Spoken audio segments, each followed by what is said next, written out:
자, 오늘 제목이 대동세상 못 만들면 총선 필패하는 이유, 28년 총선을 얘기하는 거겠죠. 얘기하는 건데, 저는 지금 지난 방송에서 2주 전 방송에서 6.3 지방선거 평가를 하면서 저는 한마디로 얘기해서 선거에 패배했다 이렇게 규정을 했습니다. 민주당이 패배한 선거다. 이재명 정부가 패배한 선거다 이렇게 규정을 했습니다. 그리고 그 이유를 설명을 드렸습니다. 들었는데 문제는 그 이후에 지금 우리가 지난 2주 동안에 우리가 민주당이라든가 정부의 지금 이 반응들을 보게 되면요, 그 패배의 모습에 그 후유증이 계속 나타나고 있지요. 여러 가지 분란들이 보이고 있고요. 근데 문제는 뭐냐면, 더 심각한 건 뭐냐면요, 지금 굉장히 저는 이재명 정부가 위기 상황이라고 봐요. 근데 위기 의식이 별로 없는 것 같아요. 민주당도 그렇고요. 그 결과 제가 지금 28년 총선을 얘기했지만 지난번 2주 전에 제가 그런 얘기했죠. 28년 총선을 지게 되게 되면은 대선도 대선에서 권력을 뺏길 가능성도 크다 이렇게 얘기를 했어요. 얘기를 했는데 대선에서 권력을 뺏기게 되면요, 참 끔찍한 세상 도래옵니다. 도래해요. 제가 지금 여기 부제목으로, 화면에 부제목에 보이십니까? 2030년도에 대선이 있죠. 6월 달에요. 이제 지금부터 이제 딱 이제 그러니까 4년 후지요. 4년도 이제 안 남았죠. 4년 후에 있는데 2030년에 저는 최악의 정치 경제적인 대공황이 올 수 있다 이렇게 보고 있습니다. 끔찍한 용어죠. 정치 경제적 대공황이요. 자, 우리가 지금 뭐냐면요, 경제 상황이 지금 뭐냐면 이재명 정부는 상당히 그러니까 운이 좋았어요. 이코노미스트에서도 이재명 대통령이 G7 정상회담에 참석하러 갔을 때 인터뷰를 하면서 굉장히 그 운이 좋았다. 소위 말해서 주식이 그러니까 굉장히 호황을 국면에서 그러니까 국정 운영이 시작이 되었고 굉장히 운이 좋은 정부였었다는 얘기를 했었거든요. 사실 이재명 대통령이 운이 많이 따르시는 분이에요. 근데 저는 사실 그 운으로 지금 1년을 어쨌든 간에 이렇게 해왔는데 상당히 좀 어려운 국면으로 지금 진입해 들어가고 있다. 저는 이렇게 보고 있습니다. 진입해 들어가고 있다고 봐요. 지금 코스피 붐, 그 다음에 반도체 경기 효과, 이것도 사실은 이제는 그러니까는 사실 낙관적인 상황보다는 불확실성이 굉장히 지금 커져가는 이제 이런 국면으로 지금 그러니까 바뀌어가고 있습니다. 바뀌어가고 있는 이런 점에서 상당히 지금 그러니까는 저는 어려운 상황에 진입하고 있다를 보고 있는데, 지금 우리가 이 자본시장, 사실 미국의 월가의 자본시장이 제가 일전에도 얘기했지만은 소위 말해서 신기술, AI, 인공지능이라는 신기술은 상당히 그러니까는 새로운 세상을 지금 그러니까는 전개시키고 있는 것은 분명한 사실입니다. 우리가 지금까지 겪어봤던 그러니까 우리가 2000년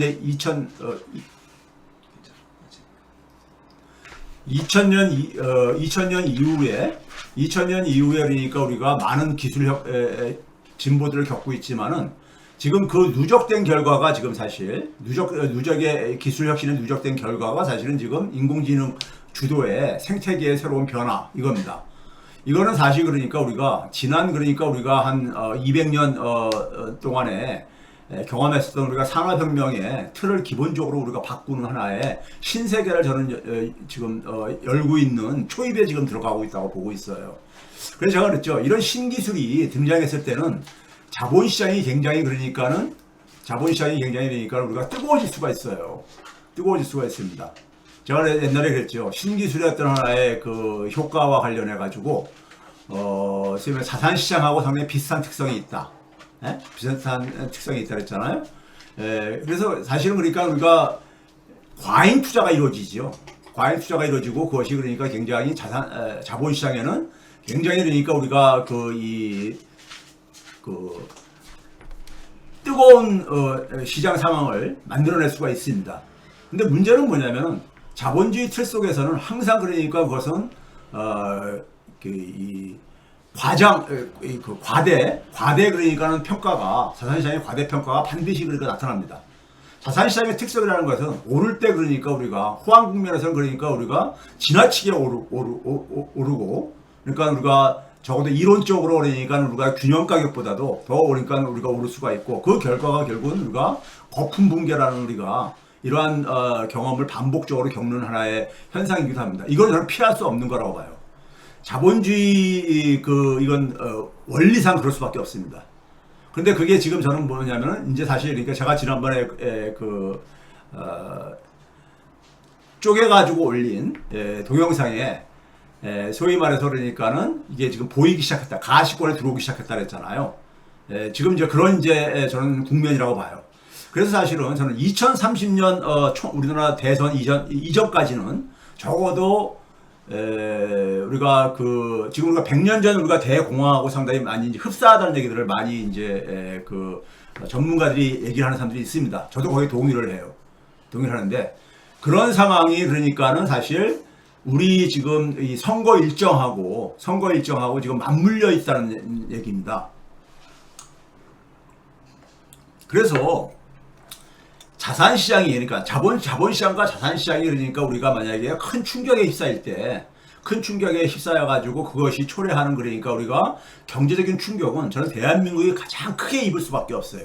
왜? 우리나라는 지금 솔직히 말해서 반도체 빼놓고는 없잖아요. 솔직히 말해서 반도체 빼놓고는 없습니다. 그러다 보니까는 그 반도체 충격이 나타날 때 대한민국 경제가 입을 그러니까는 그 치명상은 굉장히 클 수밖에 없습니다. 클 수밖에 없어요. 그 결과로 그러니까 우리가 지금 제가 그동안에 지난 1년 동안에 계속 얘기한 게 내수를 그러니까 내수 체력을 강화시켜야 된다 그 얘기했잖아요. 그걸 지금 못 하고 있잖아요. 못 하고 있는 건지 안 하고 있는 건지 그러니까 안 되고 있잖아요. 이건 굉장히 위험한 상황입니다. 그러니까 반도체 충격이 왔을 때, 소위 AI 충격이 왔을 때 우리나라 경제가 가장 취약합니다. 취약할 수밖에 없어요. 그랬을 때 그러한 충격이 그러니까 공황급으로 올 수가 있고요. 올 수가 있고 그 결과 그러한 상황이 선거 패배하고 맞물렸을 때 소위 말해서 윤석열 시즌 2가 혹은 윤석열보다 더한 극우 정권이 들어설 수가 있다는 얘기죠. 이거는 굉장히 끔찍한 상황입니다. 정치 경제적 제가 대공황이라고 얘기한 게 바로 그 얘기입니다. 이런 상황을 지금 우리는 그러니까는 이 가능성을 염두에 두고 올해를 그러니까 우리가 마주하지 않으면 안 되는데 여기에 대한 그러니까는 저는 이 소위 말해서 위기의식이 없다는 겁니다. 정부나 민주당이나 위기의식이 없어요. 그래서 굉장히 끔찍합니다. 자, 시작하겠습니다. 문제는 뭐냐면요. 제가 이제 했지만은 이 위기의식이 없는데 위기의 근본 원인은요. 양극화입니다. 100년 전에도 그랬어요. 100년 전에도요. 양극화가 그러니까 20세기에 그러니까 가장 그러니까 양극화가 심해졌을 때가 대공황 직전이었습니다. 직전이었어요. 그렇죠? 그 당시 그 상황 속에서 그러니까 결국은 뭐냐면은 소위 말해서 그러니까 나치 권력이라든가 파시스트 권력 이런 것들이 등장하고 그런 겁니다. 극우 정권이 극우 권력들이 등장한 겁니다. 양극화는 그러니까는 민주주의를 그러니까 붕괴시키는 그러니까는 근본적인 원인이에요. 토양입니다. 경제적인 토양이에요. 토양입니다. 그 결과가 저는 그걸 방치한 게 제가 작년에 그랬잖아요. 이재명 정권 출범하고 나서 3개월이 굉장히 중요하다. 6개월이 굉장히 중요하다. 그랬었잖아요. 그러면서 1년을 그냥 어쨌든 간에 1년을 그냥 허송세월을 했어요. 허송세월을 했습니다. 그때 제가 계속 얘기했던 게 뭡니까? 내수 강화해야 된다. 내수 강화해야 된다 했잖아요. 잠시 후에 다시 얘기하겠지만요. 문재인 정권, 이재명 정권은요, 기본적으로 스스로를 그러니까 국민주권 정부라고 규정을 하고 있잖아요. 국민주권이 뭔가를 우리가 다시 한번 상기를 해보세요. 우리는 지금 윤석열 정권 속에서 민주주의가 얼마나 소중한지를 우리는 그러니까 경험을 했어요. 근데 지난 1년 지나면서 그 민주주의가 얼마나 소중한지를 또 잊어버리고 있어요. 근데 권력을 뺏기게 되면요, 끔찍한 결과가 올 겁니다. 끔찍한 결과가 올 건데, 그 지금 예고편이 지금 6.3 지방선거의 패배입니다. 네? 여기에 근본적인 원인은 저는 경제적인 원인은요, 양극화입니다. 민생 위기입니다. 민생 위기인 거예요. 민생 개혁을 그러니까는 네? 제가 그랬잖아요. 저소득층과 중산층에 그러니까 우리가 경제력을 강화해야 된다. 강화를 통해서 내수를 강화하고 그걸 가지고 우리가 최소한의 경제적인 방파제를 그러니까 우리가 만들어야 된다 얘기했잖아요. 그래서 외적인 그러니까 충격이 왔을 때 내적인 그러니까 우리가 방파제라도 있어야지만이 경제를 그러니까 우리가 지킬 수가 있었잖아요. 자, 최근에 이제니까요, 저는 호남 반도체 클러스터 조성과 관련해 가지고 이게 이제니까 우리가 취지는 굉장히 좋은 거잖아요. 국가 균형 발전 전략의 속에서요. 대한민국 대전환, 대도약 프로젝트의 우리가 그 구호 속에서 일어나는데 저는 이것도 마찬가지로요. 반도체 특수 혹은 코스피 붐 효과와 굉장히 닮은 꼴이라고 봐요. 닮은 꼴이라고 보고 있습니다. 자, 코스피 붐으로 작년 이재명 정부 출범하고 나서 코스피가 굉장히 그러니까 가파르게 그러니까 뒤늦게 그러니까 우리가 가파르게 상승을 했잖아요. 그래가지고 이재명 정부는 굉장히 싱글벙글했습니다. 사실 솔직히 말해서요. 싱글벙글했어요. 그것의 원인이 어디에 있든 간에요. 그렇죠? 근데 문제는 그것이 6.3 지방선거의 승리 원인으로 작용했습니까? 못했잖아요. 못했잖아요. 결과론적으로 볼 때는요. 원인이 되지 못했어요. 그렇죠? 그러면 호남 반도체 클러스터라든가 그다음에 그 이어질 또 그 연장선에서 K산업 신성장 동력 육성을 지금 외치고 있습니다. 지금 6.3 지방선거 이후에 그러니까요. 외치고 있거든요. 그러니까 이게 소위 말해서 그동안에 말씀해왔던 한국경제 대전환 프로젝트의 그 이제 구체적인 모습들이죠. 이것이 저는 28년 총선 승리의 동력이 되게 어렵다고 보고 있습니다. 그 이유는 잠시 후에 설명드릴게요.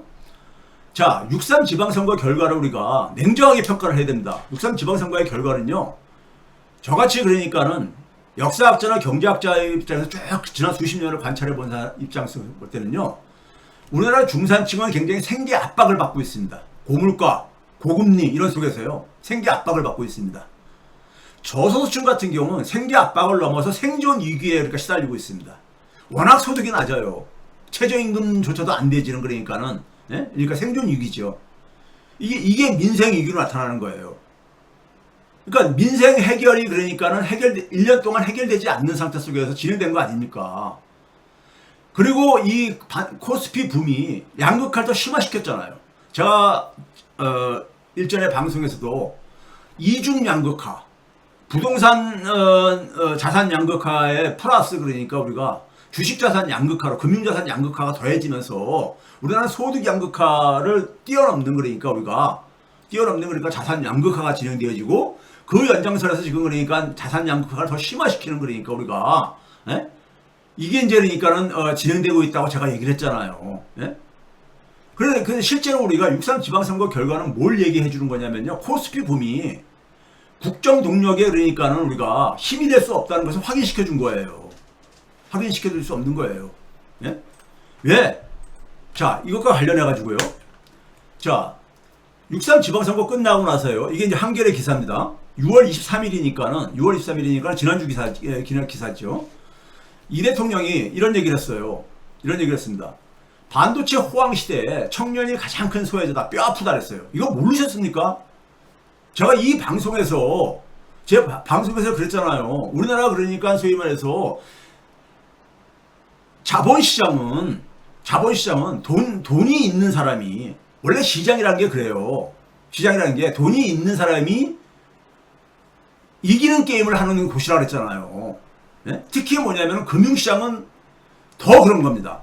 금융시장은 더 그런 거예요. 그러면 이제 이 반도체 호황 코스피 붐으로 인해 가지고 청년이 가장 큰 소외자가 왜 그래요? 기회조차 없는 거예요. 이제 데이터로 보여드릴게요.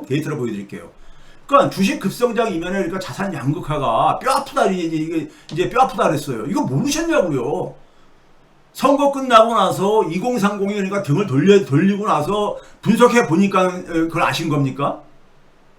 이거 그냥 상식적인 건데 이거를 만약에 몰랐다면은 청와대 그러니까는 사실 그러니까 정책실장이나 경제수석들 뭐 하시는 분들이에요 도대체가요? 예? 뭐 하시는 분들? 이거 상식적인 거잖아요. 그리고 나서 청년 미래적금 시작, 청년들 일자리 문제를 이거를 그러니까 이제 추진하겠다고 이제 말씀을 하시고 계시잖아요. 그리고 청년 미래적금 이거 홍보를 하라고 막 그래요. 이제 뒤에서 평가를 해드릴게요. 참 저는 깝깝해서 그렇습니다. 깝깝해서 그러는데 자, 그 전에 먼저 총선이 굉장히 지금 위기 상황이라는 것에 대한 위기의식이 없으면요, 총선은 저는 필패합니다. 네? 총선이 필패하게 되면요, 지옥이 펼쳐집니다. 왜 그렇습니까요? 윤석열 정권에서 우리가 그나마 견딜 수 있는 게 뭐 있었어요? 국회 권력이었었습니다. 국회 권력을 민주당이 그나마 장악했기 때문에, 장악하고 있었기 때문에 그나마 견딜 수가 있었던 거예요. 그런데 서울시장을 뺏기고, 그리고 국회 권력을 뺏긴 상황에서 대권까지, 우리가 권력까지 넘어가 보세요. 그러면 저쪽 구구 권력은 마음대로 합니다. 예? 진짜 칼 들고 막 난도질 할 겁니다. 예? 자, 이 시점에서 우리가 다시 한번 이재명 정권의 시대적인 소명이 뭔가를 한번 우리가 상기해 볼 필요가 있습니다. 이건 우리가 많은 분들이 살기 바쁘다 보니까 잊어버렸을지 모르겠지만은, 광화문에 나갔을 때 우리가 얘기했던 거, 예? 그리고 이재명 정부가 스스로 했던 게 뭡니까요? 국민주권 정부라고 얘기했잖아요. 국민주권의 제도화입니다. 국민주권의 제도화예요. 예? 제도화입니다. 자, 우리가 국민주권이라는 건 뭐예요? 우리가 헌법에는 국민이 그러니까 주인이라고 돼 있는데, 그게 그러니까 우리가 그냥 종이 조각 위에 있는 거잖아, 그냥요. 네? 자, 국민주권의 장애물이 뭐예요? 특권층이 존재하는 거잖아요. 특권층, 특권층의 상징이 뭡니까? 네? 검찰 권력 아니었었어요? 그 특권 혁파의 상징이 검찰 개혁이었었습니다. 네? 그리고 국민주권이라는 것은 기본적으로 국민들이 그러니까 주인된 권리를 행사할 수 있어야 되는 것이고, 국민들이 주인이 되려면요, 국민이 그러니까는 경제력을 강화시켜줘야 되는데, 국민의 경제력은 누구냐면요, 결국은 저소득층과 중산층, 일반 서민들의 그러니까 경제력을 강화시켜줘야 되는 거예요. 네? 그래야지만이 민주주의가 강화될 수밖에 없잖아요. 그게 바로 민생개혁이었던 거죠. 그래서 제가 과거에 누누이 얘기했잖아요. 검찰개혁과 민생혁신, 민생개혁은 동전의 앞뒷면이다, 같은 얘기다 그랬잖아요. 바로 그게 국민주권의 문제거든요. 국민주권에. 이걸 제도화해야 되는 겁니다. 검찰개혁을 제도화해야 되고, 민생혁신을 제도화해야 되죠. 민생혁신을 제도화한다는 건 뭐예요? 저소득층과 중산층의 소득을 강화시켜주는 걸 제도화하라는 얘기입니다. 찔끔찔끔 그러니까 일회성 그러니까는 소비 쿠폰 주는 거는 제도화가 아니죠. 제도화가 아닙니다. 그거는 과거 보수 정권도 항상 해왔던 거예요. 네? 바로 그 서민의 경제력 강화가 바로 뭐예요? 양극화의 제도적 해소잖아요. 네? 검찰개혁과 양극화의 제도적 해소가 바로 뭐냐면 국민주권 시대를 제도화하는 겁니다. 이게 이재명 정권의 시대적 소명이에요. 근데 지난 1년 동안에 뭐가 된 게 있습니까? 뭐가 된 게 있냐고요. 예? 이걸 안 해놓고, 이걸 안 하고, 미래성장 동력 육성, 이런 얘기는요, 미래성장 동력 육성 얘기 나온 게, 그 용어 자체가 나온 게 언제부터 나왔냐면요, 노무현 정부 때부터 나왔어요. 이따 뒤에서 제가 데이터로 보여드릴게요. 자, 민생 해결이라는 것은요, 이 양극화 문제뿐만 아니라 내수 침체. 우리나라 경제가 선진국 중에서 내수가 가장 취약하다 했잖아요. GDP 대비 가계 소비가 45% 정도뿐이 안 되는 나라는, 50%도 안 되는 나라는 대한민국뿐이 없어요. 네? 그러니까 외적인 충격이 올 때마다 경제가 그러니까 흔들거리게 되고, 이 탈세계화가 되면서요. 그러면서 뭐냐면 수출 환경이 굉장히 불확실성이 커지면서 우리나라 성장률이 계속 떨어지는 이유가 내수가 약해서 그런 거예요. 내수의 기본 중심이 뭡니까요? 제가 데이터로 숱하게 보여줬잖아요. 가계 소비입니다. 가계가 소비할 힘이 없어. 쓸 돈이 없다 이겁니다. 저소득층과 중산층의 소득을 가처분 소득을 제가 숱하게 보여드렸잖아요. 예? 여기에 그러니까는 지난 1년 동안에 우리가 뭘로 이것을 외면하고 지냈느냐? 코스피품 가지고 외면하고 지난 거예요. 근데 최근에 들어서가 어떻게 됐습니까? 1년 지나니까는 한국의 자산시장, 코스피 시장이 굉장히 극심한 변동성을 보여주고 있잖아요. 이게 왜 그런 겁니까요? 지금 우리가 아직 2분기 실적이 2분기가 아직 막을 안 내렸잖아요. 삼성전자하고 SK하이닉스가 2분기 실적이 지금 1분기를 지금 그러니까 지금 마이크론 실적에서도 마이크론보다 더한 실적이 나올 겁니다. 2분기는요, 적어도요. 그런데 왜 이렇게 그러니까 지금 이렇게 맥을 못 추고 있어요? 코스피 붐이 우리나라 자생적인 우리의 그러니까 우리 스스로의 힘에 의한 산물이 아니라는 얘기인 겁니다. 아 솔직히 그렇잖아요. 메모리 반도체가 이렇게 되는 것은 지금 AI 중심의 새로운 산업 생태계가 지금 이게 만들어지고 있는 이런 과정이잖아요. 확산하는 과정이잖아요. 근데 이걸 누가 주도하고 있습니까? 미국이 주도하고 있는 거잖아요. 미국이요. 미국의 빅테크들이 데이터 센터를 막 구축하면서 컴퓨팅 파워 능력을 향상시키기 위해서 경쟁이 붙으면서 메모리 반도체에 불이 붙은 거 아닙니까? 그 결과물이잖아요. 이게 우리가 만든 게 아니잖아요. 그러니까 미국이 주도하는 AI 생태계 진화 과정의 산물입니다. 그럼 미국이 주도하는 이 AI 생태계의 진화 과정에 있어서 그러니까 스케줄이 뭐가 이렇게 스케줄에 있어서 뭐가 변동이 생기게 되면요. 우리는 직격탄을 맞아요. 네? 직계선을 맞습니다. 요거 잠시 다시 또 정리해 드릴게요. 자, 제가 얘기했죠. AI 기술 혁명은 분명히 이것은 그러니까 우리가 이러한 것은 새로운 현상이고 이것을 이해하기 위해서는 새로운 문법이 필요합니다. 김용범 정책시장이 그런 용어를 많이 쓰지요. 새로운 상상력을 요구한다고, 새로운 문법을 요구한다고. 맞습니다. 과거의 해석 가지고 이게 해석이 안 되어져요. 네? 분명히 그건 사실입니다. 그럼에도 불구하고 이 지금 그러니까 우리가 AI 생태계를 지금 만드는 것이 우리가 만드는 게 아니라고요. 우리가 만드는 게 아니에요. 우리나라 AI 생태계는 그러니까 사실 메모리 반도체를 중심으로 이렇게 편입되어져 있고 그 혜택을 보고 있는 거잖아요. 사실 대만보다도 더 취약해요. 대만은 왜 그렇습니까요? 예? 대만은 우리가 기본적으로 뭐냐면은 이 소위 말하는 설계 능력, 모든 산업 생태계는요, 설계 능력이 그러니까는 가장 그러니까는 고부가 가치 분야일 뿐만 아니라 중심축입니다. 거기에 그러니까는 참여를 해야 돼요. 근데 대만의 TSMC는 바로 거기 참여를 하고 있잖아요. 근데 메모리는 그게 아닙니다. 보조적인 역할이죠. 역할을 했었어요. 근데 그러다 보니 이런 상황 속에서 지금 최근에 이 자산시장의 이 극심한 변동성은 뭐예요? 예? 이건 왜 그런 겁니까? 미국에서 지금 AI에 대한 거품 얘기가 사실 작년 여름부터 계속 이후에 지금 나오고 있는 얘기잖아요. 이 거품 붕괴 또한 자본주의 틀에서는 필연적입니다. 왜 그렇습니까? 지난 몇 년 동안에 23년 이후에 엄청나게 이 주가가 올라갔잖아요. 자본시장이요. 네? 미국 내에서도 그러니까 너무 이게 과도하게 올라갔다. 이거는 그러니까 자연스러운 현상입니다.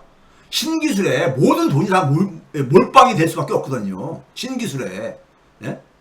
신기술에 그러니까 모든 돈이 모든 돈을 블랙홀처럼 빨아들이는 겁니다. 예? 굉장히 그러니까는 수익률이 높을 수밖에 없어요. 근데 문제는 뭐냐면 그것이 그러니까는 최종 확인된 게 아니라 이거죠. 미래에 대한 낙관 속에서 사실 진행되어지는 거잖아요. 그래서 꼭 뭐냐면은 거품이 그러니까 형성될 수밖에 없습니다. 적어도 자본주의라는 이 메커니즘 속에서는요. 그래서 향후의 거품 붕괴라는 시한폭탄은 이걸 저는 필연적이라고 봐요. 이것이 그러니까 1920년대 말에 29년에 있었던 대공황과 굉장히 흡사할 것이라고 많은 사람들이 지금 그러니까는 우려를 하고 있는 거예요. 우려를 하고 있는 겁니다. 네? 저도 여러 번 지적을 했잖아요. 근데 문제는 이게 그러니까 우리나라 총선 대선의 일정과 이게 맞물려 있다는 얘기인 겁니다. 문제는요. 우리나라의 경제에 소위 말해서 내수가 취약한 상황 속에서 미국의 월가에 그러니까 저러한 이 허리케인이 한번 몰려와 보세요. 네? 우리나라한테는 재앙이 됩니다. 우리나라는 재앙이에요. 우리나라 반도체 경기 빼면은요, 사실 제가 그동안 여러 번 데이터를 보여드렸잖아요. 굉장히 안 좋아요. 안 좋습니다. 그런 상황 속에서 총선과 대선은 필패지요. 필패입니다. 예? 지금 이재명 정권은 광화문에서 우리가 뭘 얘기했습니까? 국민주권을 얘기했잖아요. 사회 대개혁을 얘기를 했잖아요. 국민주권이 뭐예요? 다시 한번 얘기해서요. 국민이 진짜 주인이 되는 세상을 만들자는 얘기 아닙니까? 예? 특권이 없는 세상. 특권의 상징이 그래서 검찰개혁을 제도화하자는 거 아닙니까? 이 검찰개혁은 제가 과거에 얘기를 했잖아요. 예? 예? 이거 제가 다시 반복 안 하겠습니다. 근데 민생혁신. 이게 바로 이게 민생혁신이 왜 나오는 겁니까? 우리나라 민생 문제가 왜 이렇게 그러니까 고질병처럼 이렇게 얘기되고 있냐고요. 우리나라 서민들에는 제가 그랬잖아요. 저수준과 중산층까지 전체에서 한 80%는 사실 이 서민들이에요. 소득 수준을 보게 되면은, 예? 80% 정도가 소득이 너무 취약해요. 소득이 취약해. 경제력이 취약한 거예요. 민주주의는요, 국민이 그러니까 그 실질적인 힘이 있어야 되는 거예요. 힘이 있어야 되는 거예요. 투표할 수 있는 권리만 가지고 되는 게 아니잖아요. 경제력이 있어야 되는 거예요. 경제력이. 예? 그게 바로 그러니까 내수 강화가, 민주주의가 강한 나라는 되게 선진국가들은 그렇기 때문에 내수가 강해요. 내수가 기본적인 경제입니다. 왜 강합니까? 보통 사람들의 경제력이 그러니까 탄탄하기 때문인 거예요. 기본이 돼 있기 때문에. 그 보통 사람들이 경제력이 취약하다는 건 바로 뭐예요? 양극화 문제를 얘기하는 거예요. 양극화. 흔히 말해서 대통령도 그랬잖아요. 작년 12월 처음 그러니까는, 예? 이 국무회의를 공개로 그러니까 바꾸면서 우리 사회 가장 그러니까 주요 문제가 양극화다. 여러 문제가 있지만 말로는 그러는데 이걸 해결하기 위해 그럼 가장 주요한 문제를 가장 우선시해야 되는 거 아닙니까? 국정과제 가장 위에 있어야 되는 거 아니냐고. 가장 시급한 거 아니냐고요. 근데 이게 지금 저는 어디에 있는지 모르겠어요. 순위 몇 번에 있는 건지 모르겠어요, 지금 이게. 자, 그래서 우리가 통합을 얘기를 하잖아요. 통합이라는 건 뭡니까요? 대동사회를 의미하는 겁니다. 무슨 구구 진영의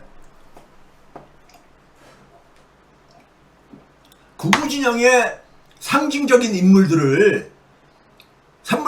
인물들에다가 공직 자리를 준다고 해가지고 통합이 됩니까? 아니에요. 소위 말해서 민주정권의 등을 돌려섰던 우리나라는 지역 갈등과 더불어 가지고, 예? 이 동서로 나눠져 있는 이 상황 속에서 국민들 그러니까 일반 서민들은 먹고 사는 문제가 현실 속에서 치열한 삶을 살아가는 이 서민들은요, 그 문제를 해결해주면 마음을 열어요. 그걸 통해서 통합은 이루어지는 거예요. 국민을 대상으로 통합을 해야 되죠. 그럼 국민의 그러니까는 소위 생계 압박과 생존 위기를 풀어줘야 되는 거예요. 그게 통합이죠. 저쪽 진영에, 구구 진영에 내란 세력에 그러니까 상징적인 인물들을 영입한다고 해가지고 통합이 됩니까? 그게 무슨 통합이에요. 그게 무슨 통합이냐고요. 예? 통합이라는 건 대동사회를 만드는 겁니다. 대동사회는 뭐냐? 별게 아니에요. 양극화 완화입니다. 저소득층과 중산층의 경제력이 너무 약해. 그걸 좀 정상화 시켜주는 겁니다. 정상화. 예? 이게 통합이에요. 대동사회고요. 이거 없는 미래 전략은 실패가 불가피합니다. 이걸 하면서 만약에 코스피 붐을 만약에 그래서 해보세요. 누가 뭐라 합니까? 자, 코스피 붐이 작년에 일어날 때 제가 양극화가 우려된다 그러면은 민주당 일각에서 정치인들이 뭐라 했습니까? 제가 방송에도 지적했었죠. 정치인이 저런 소리 하면 안 된다고. 적어도 주식시장 붐은 피해를 입는 사람이 없지 않냐? 이랬었어. 부동산 붐은 피해를 입히지만은 피해를 입는 사람이 없지 않냐 그랬었어. 그런데 6.3 지방선거의 결과는 뭡니까요? 청년들의 소외를 얘기했잖아요. 대통령께서요. 선거 이후에. 그 소외에서 그치지 않고 분노를 표출한 거예요. 분노를.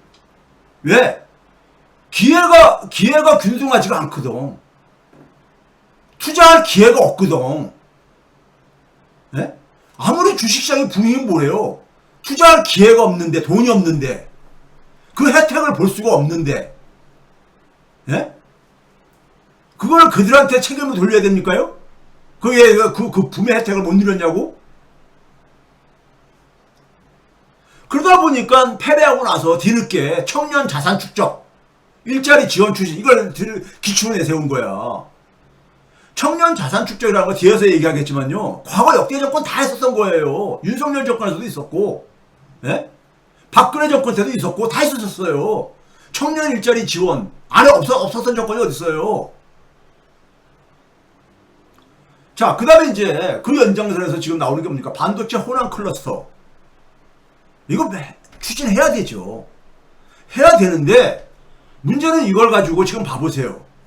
국힘당을 비롯해서 쪽에서는 뭡니까? 지역 감정을 악용해가지고 비호남 지역민들의 소외 심리를 이용을 해가지고 정치적인 공세를 피우고 있잖아요.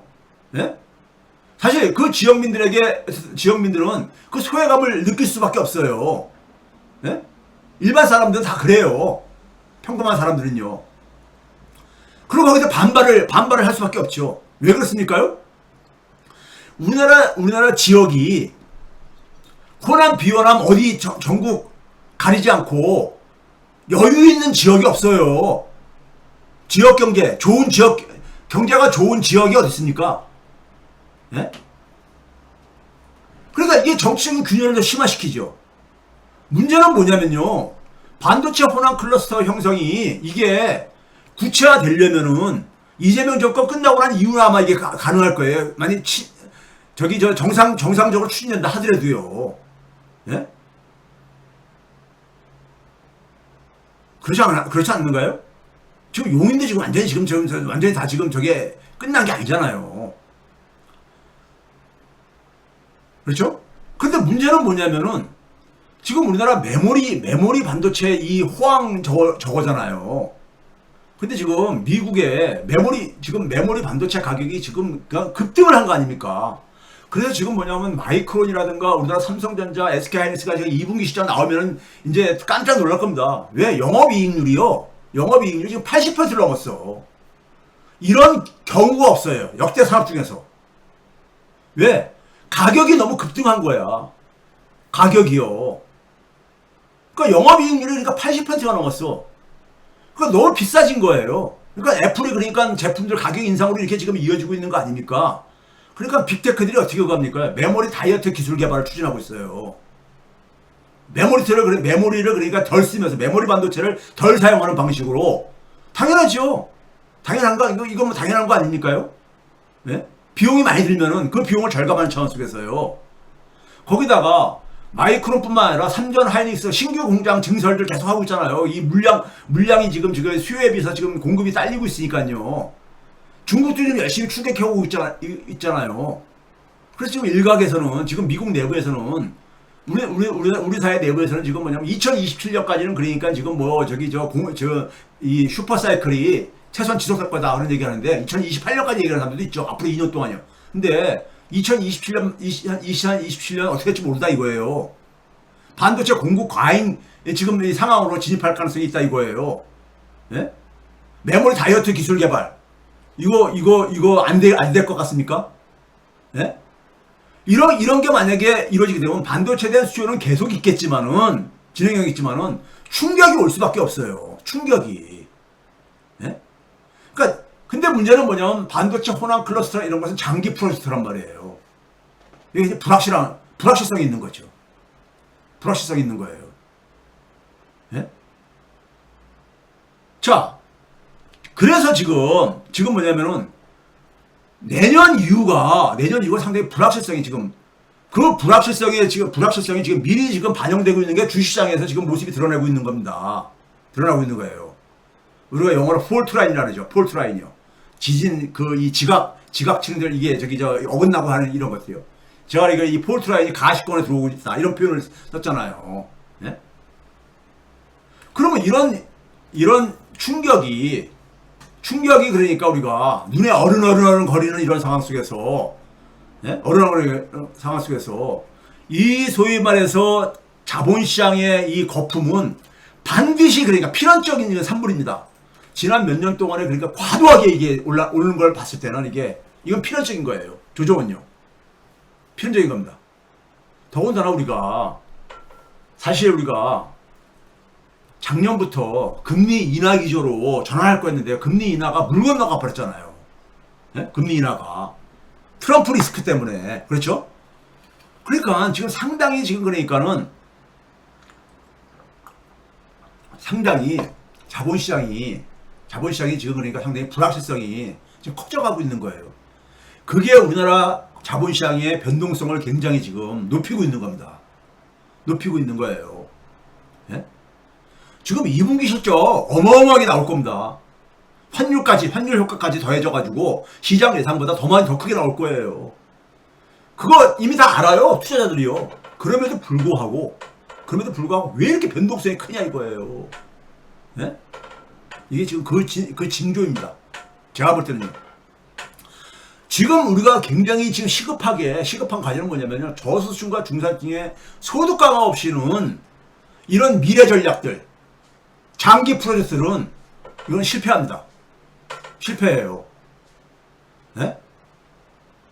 이거는 그러니까 우리가 우리나라의 근본 체질을 강화시키게 해야 되는 건데 이게 흔들거릴 수가 있다니까요. 자, 우리나라 비호남 지역이 호남의 반도체 클러스터가 할 때 여러분들 이게 2024년 가장 최근 겁니다. 지역 소득으로 볼 때는요. 국가 데이터처에서 연말에 그러니까 그 전년도 거를 그러니까는 1인당 지역 국민 소득들을 발표하기 때문에 이걸 보게 되면요. 실질 순처분 가능 소득입니다. 지역 주민들의. 이거 보게 되면요. 경북이 꼴찌에서 두 번째예요. 월 실질 가처분 소득이 169만 원뿐이 안 돼요. 1인당입니다, 물론. 4인 가족이면 곱하기 4 해야 되는 거죠, 물론요. 1인당이기 때문에요. 대구가 178만 원 정도뿐이 안 됩니다. 전부 다 하위 그룹에 속해요. 충남도 176만 원 정도뿐이 안 되고요. 네? 그러니까 전국 평균보다도 다 밑에 포진돼 있어요. 그러니까 이쪽 지역 주민들도 그러니까 경제가 참 어려운 거예요. 우리나라 전체 지역 중 어려운 것이 어디 있어요. 오히려 광주는 전국 평균보다 조금 높습니다. 평균 193만 원.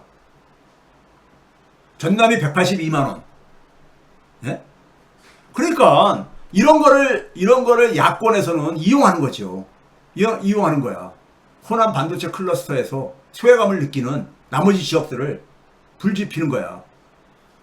그러면은 아까 우리가 작년에 그러니까 지난 1년 동안에 코스피 봄 속에서 소외감을 느끼는 국민들이 많이 있잖아요. 그 소외감은 어디서 오는 거예요? 기본적으로 대다수 서민들의 경제력이 취약하기 때문에 생길 거고, 지금 이 반도체 클러스터 지역 균형 발전 전략이 이게 정치적인 그러니까 갈등의 이게 불쏘시개로 되는 이유가 왜 그런 거예요? 우리나라 전체 국민들이, 특히 지역의 국민들이 굉장히 힘든 거야. 삶이 힘든 거야. 어디 편안한 지역이 어디 있습니까? 예? 그렇기 때문에 민생 해결과 민생 개혁과 검찰 개혁이 이게 전제 조건이었던 거예요. 이재명 정부 속에서 소위 말해서 국가 대조약의 어떤 전략을 추진하기 위해서는 이게 그러니까 기본적인 그러니까 대전제였던 거예요. 통합, 이 대동사의 건설이 이걸 하고선 그나마 이 반도체 붐이 나타나고 그랬었어요. 그럼 훨씬 더 적을 게 아닙니까? 예? 소외감이요. 이게 없이 이거 되니까요.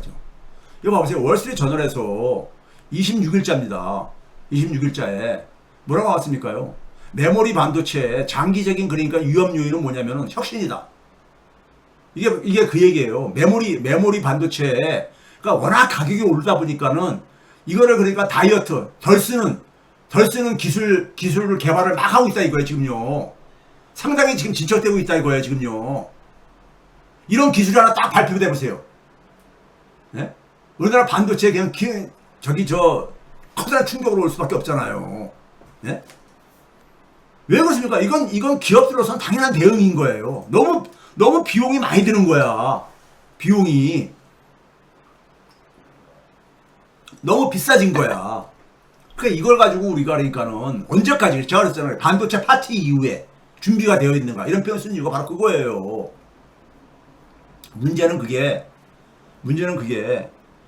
지금 28년도부터 30년 이 사이에 100년 전 세계 대공황 같은 비슷한 지금 상황을 지금 많이 도래할 거라고 우려하는 사람들이 갈수록 지금 늘어나고 있다는 얘기인 겁니다.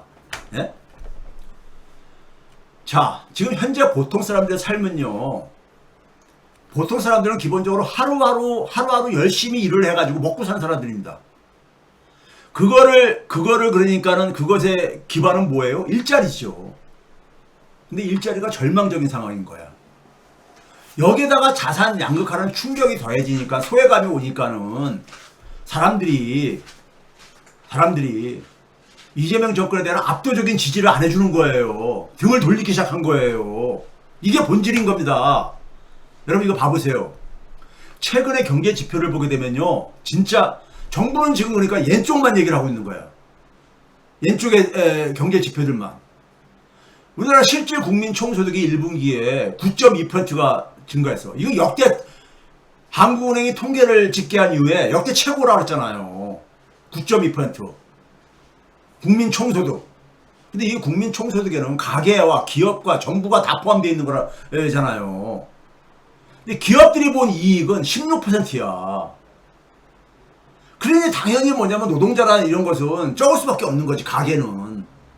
가계의 처분 가능성은 0.3%. 노동자들은 그러니까 3.1%. 수출은 그러니까 6%나 증가했어. 이게 굉장히 큰 겁니다. 근데 가계 소비는 0.6%. 민간 소비는. 예? 그러니까 이게 그러니까 정부는 그러니까 왼쪽만 얘기하고 앉아있는 거야. 근데 오른쪽을 딱 보게 되면 많은 국민들은 그러니까 이 많은 일반 국민 서민들은요. 오른쪽에서 지금 소외감을 느끼고 있는 거거든. 소외감을 느끼고 있는 거예요. 그들을 외면하니까 그게 투표에서 압도적인 지지를 안 해준 거야. 지금 국힘당이 어떻게 저렇게 지지율이 높게 나올 수가 있어요? 이게 말이 되는 얘기입니까? 말이 되는 얘기냐고요, 여러분들이 볼 때는요. 예? 말이 되는 얘기냐고요. 그렇죠? 자, 이거 봐보세요. 실제로 1분기가 굉장히 소득이 좋아가지고 노동자 월평균, 그것도 사업체 고용 노동자가 저기 맨 오른쪽에 보시게 되면 1분기에 작년 4분기보다 많이 올랐잖아요. 5%나 올랐어. 그래도 사업체에 고용되어 있는 사람은 고용 안 되어 있는 아주 굉장히 열악한 사람들은 빼고 한 거기 때문에 5% 올랐는데, 예? 작년 1분기가 아직 회복이 안 된 거예요. 작년 1분기 수준을. 아니, 4년 전 1분기. 4년 전 1분기, 그러니까, 문재인 정권 마지막 1분기죠.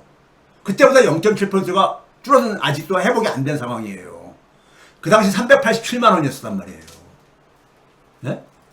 그 올해 1분기에 작년 4분기에 비해서 많이 올라갔어요. 올라갔는데 그 올라간 것이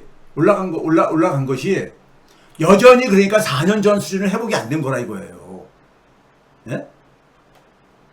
이게 평균이거든요. 근데 여기엔 더군다나 뭐냐면 열악한 노동자들은 포함이 안 된 거야. 네? 자, 1분기 경제 성적표는 특히 일자리에서 청년 일자리를 현 정부가 지금 가는 이유가요. 지난 2주에 방송하고 나서 5월달 고용지표가 발표가 됐죠. 5월달 고용지표요. 5월달 고용지표를 가지고 여당과 야당이 그 당시 제가 뭐라 했었습니까요? 4만 명이 그러니까 감소했다.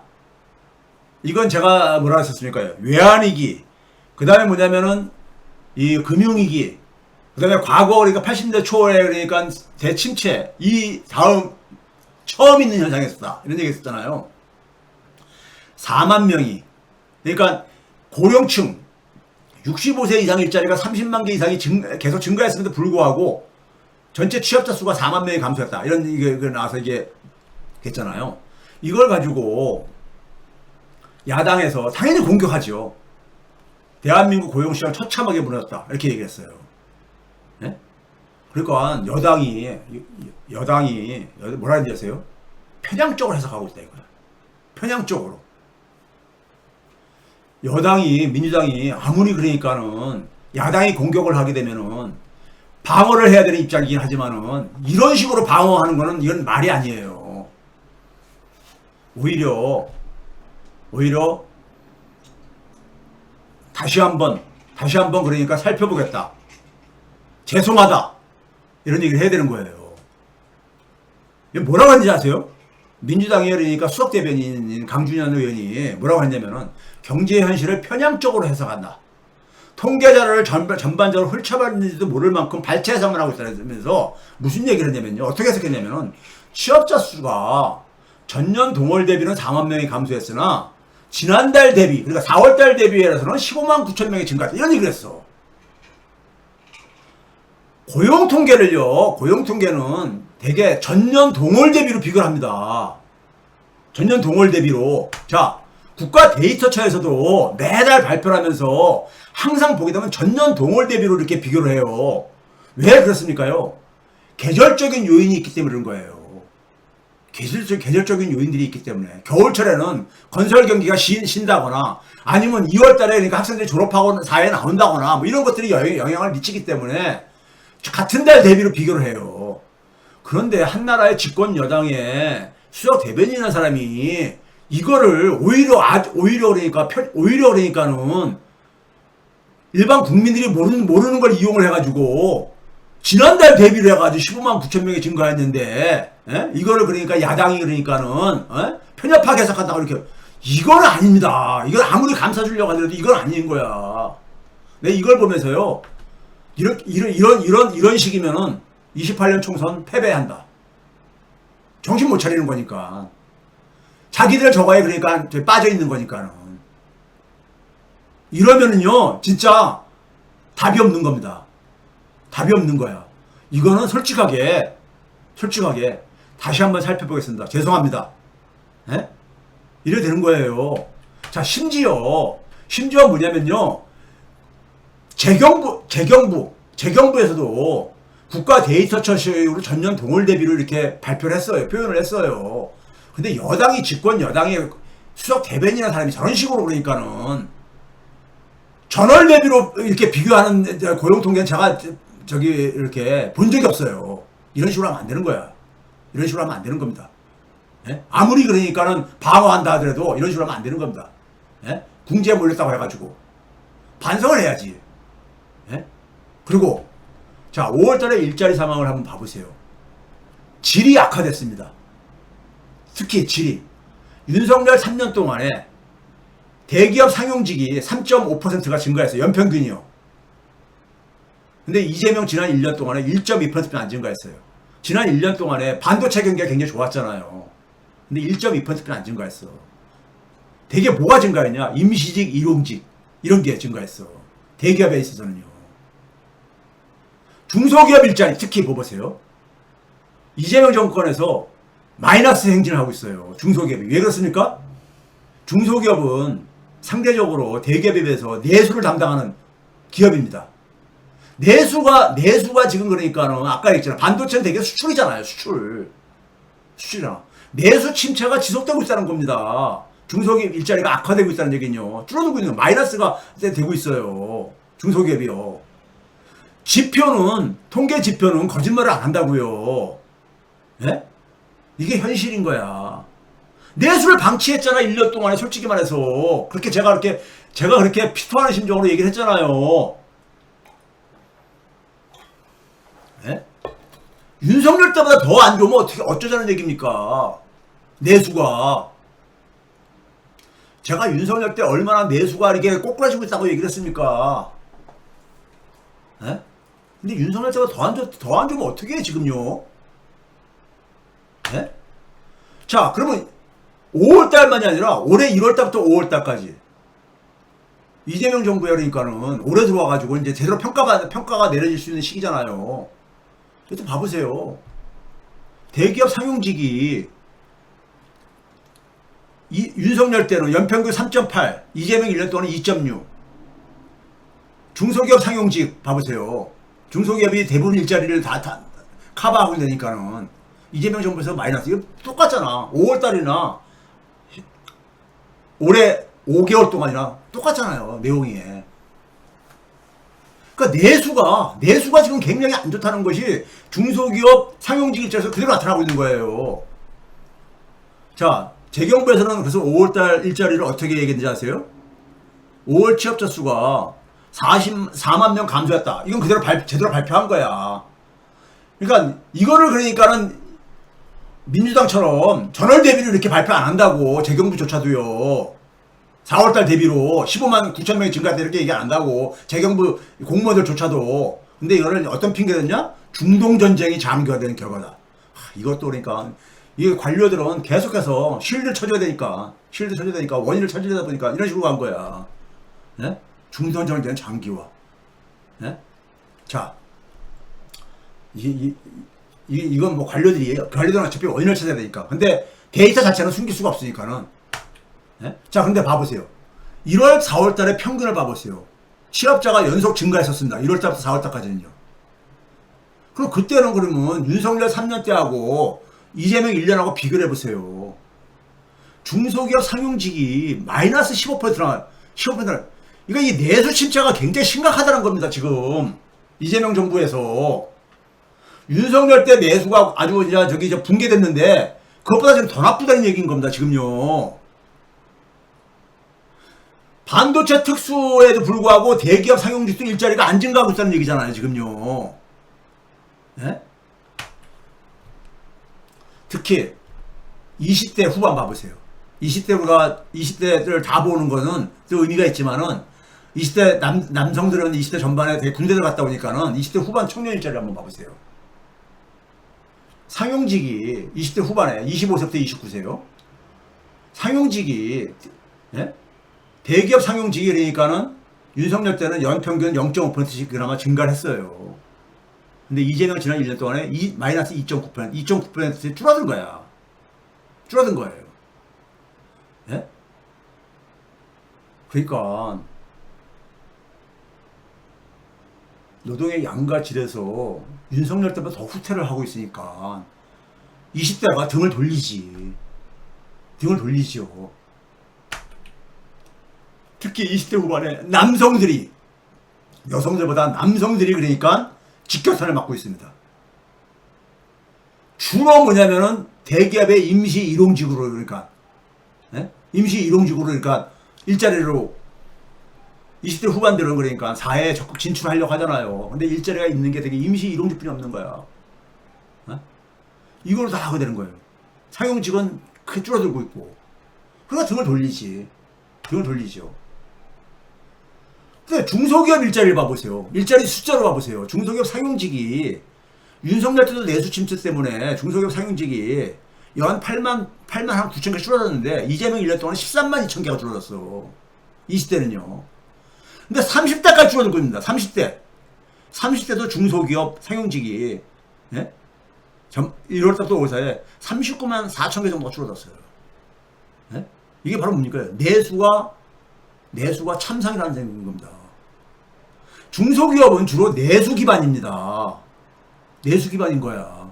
내수가 얼마나 안 좋은가는 이 중소기업 일자리를 보면 알 수가 있어요.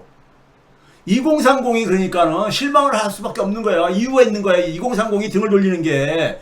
예? 2030들을 저 욕하시는 분들 많죠? 나이 드신 분들 중에. 20대들의 실망은 이유가 있는 겁니다. 이유가 있는 거예요. 예? 그러니까 20대 전반부, 20대 후반부 봤을 때 보게 되면은 예? 20대 전반부는 워낙 별 비싸다 하더라도 예? 대기업 상용직은 줄어들었죠. 20대 후반이 크게 감소하고 있어. 이 감소폭이 갈수록 빨라지고 있어. 그러니까 20대들은 지금 절망적인 상황인 거야. 절망적인 상황인 거예요. 그래서 청년 일자리를 선거 이후에 대통령 입에서도 나오고 그런 겁니다. 30대도 마찬가지입니다. 30대도 상황이 윤석열 때보다 상황이 안 좋아지고 있어요. 특히 중소기업 분야. 중소기업 상용직. 대부분 일자리는 중소기업에 포진되어 있거든요. 중소기업 상용직이 제일 많이 차지하고 있는 비중입니다. 예? 서민들 일자리죠. 예? 이게 왜 그런 거예요? 제가 그동안 쭉 했잖아요. 가계소비가 살아나지 않기 때문에 그런 거고, 예? 그러니까 중소기업이 살아날 수가 없죠, 경기가.